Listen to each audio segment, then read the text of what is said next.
prioritizing children's mental health in schools. Children's mental health should be a core priority in schools because early support improving learning, reduces behavioral issues, creates healthier and more successful students and communities. Imagine a child sitting in a classroom, staring at the board, not because they're bored, but because they are overwhelmed, anxious, or silently struggling. That child may be experiencing anxiety, depression, trauma, and yet they are still expected to perform academically if nothing is wrong, as if nothing is wrong. Mental health challenges among children are not rare or isolated. They are incredibly common. Schools are not just a place for academic instruction, but environments where children should feel safe, supported, and emotionally equipped to learn. Today, this speech explains why children's mental health should be prioritized in schools, how it impacts learning and behavior, and what schools can do to better support students' emotional well-being. Mental health challenges are common among school-age children.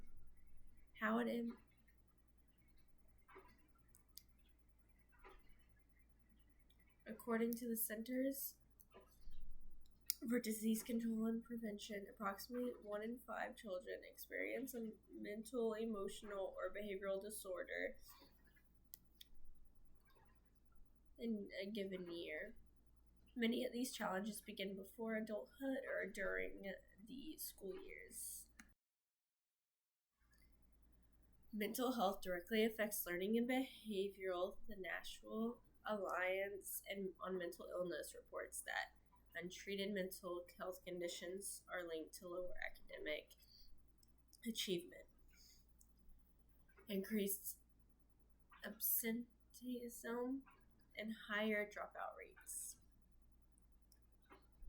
Mental health struggles often appear as behavioral issues in the classroom, such as anger, maybe fist fights, maybe can't pay attention in class, maybe kids falling asleep in class. These are all kind of seen as behavioral issues, like, oh, there's no reason you should be acting like this in my class. However, most of this comes from the trauma or the mental health struggle from a child. Schools can play a powerful role in supporting mental health. The World Health Organization emphasizes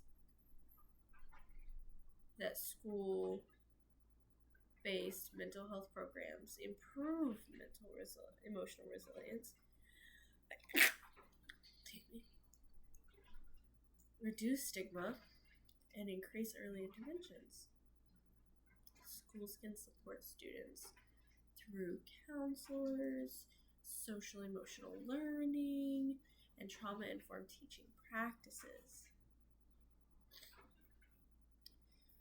By our school system putting in the effort to help the kids that we see struggling, getting kids out of the maybe abusive households they've got going on at home, putting in like ways to help these kids with their mental health as they're struggling during school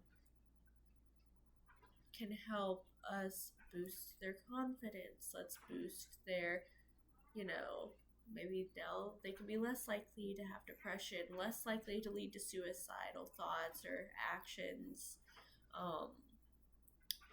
and really maybe break it down, figure out, well, what causes this? What are more ways we can, since we figured out how to help this student, what are some ways we can help some more students who are going through similar circumstances, and then continue to grow and continue to help the kids so we have less children struggling with mental health.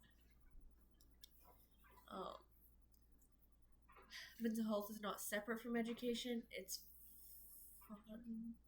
foundational to it. When schools support mental health, this improves learning outcomes and positively impacts student lives. And I also have my visual aid. So we can see mental health statistics, high school students. So we have right here, it's going to say many mental disorders first shown in adolescence. 20% of kids are born with a mental illness. Down here it says 90% of suicide victims are underlying mental health illnesses. And it's crazy to think that the more we can help them, the less likely we have that 90% chance. Maybe we can bring the suicide levels down each year. Maybe we can help more kids be able to feel more confident in themselves to do better in school, so they're not struggling with their mental health as much. And just wonderful.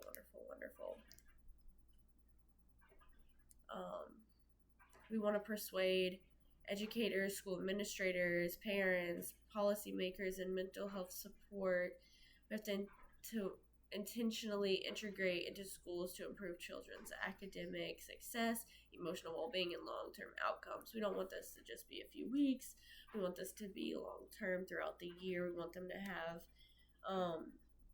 someone to directly come to them. We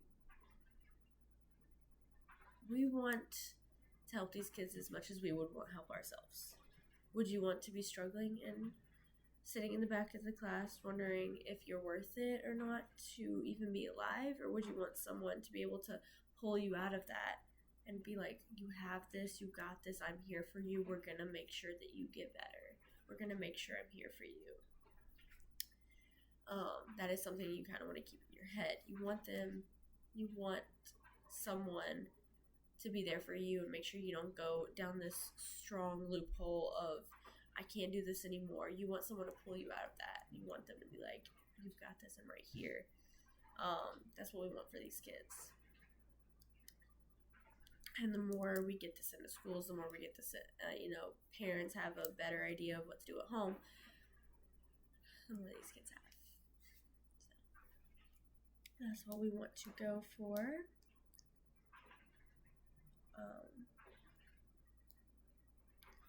That being said, our resources or references, Centers for Disease Control and Prevention, 2023, Children's Mental Health, American Psychological Association, 2022, Mental Health of Children and Adolescents, National Alliance on Mental Illness, 2023, Mental Health in Schools, World Health Organization, 2022, School-Based Mental Health Programs.